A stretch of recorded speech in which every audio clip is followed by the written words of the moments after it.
In today's video, I'm going to teach you how to create a photo grid collage in your editor. We're going to focus on three simple actions: adding a grid layout, inserting your photos, and fine-tuning the positioning so everything looks clean and intentional. By the end, you'll have a polished collage that's perfect for social posts, presentations, or print. First, let's bring a grid onto your canvas. Look over to the left side of your workspace and open the Elements panel. In the search bar, type Grids. You'll see a variety of options, like 2 collage, 3 collage, 4 collage, and more.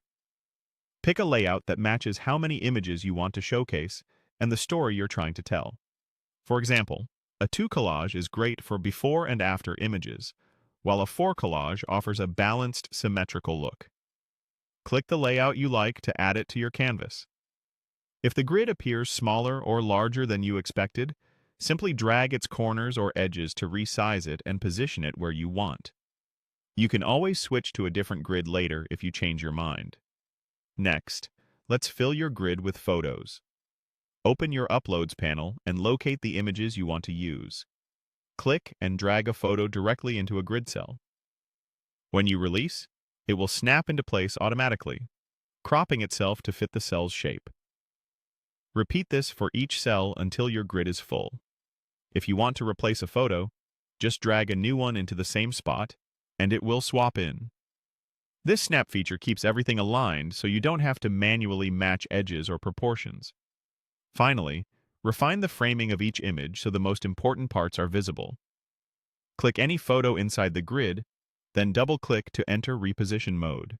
Now drag the image left, right, up, or down to adjust what's in view. Pay attention to faces, key objects, or horizons so they're centered or aligned the way you prefer. When you're happy with the composition, click Done to confirm.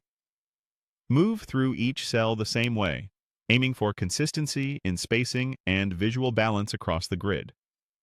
If something looks off, revisit the framing and make small adjustments until everything feels cohesive. That's all there is to it. Add a grid from Elements, drag your photos into each cell, and double-click to reposition before clicking Done. With these steps, you'll create clean, professional-looking collages every time.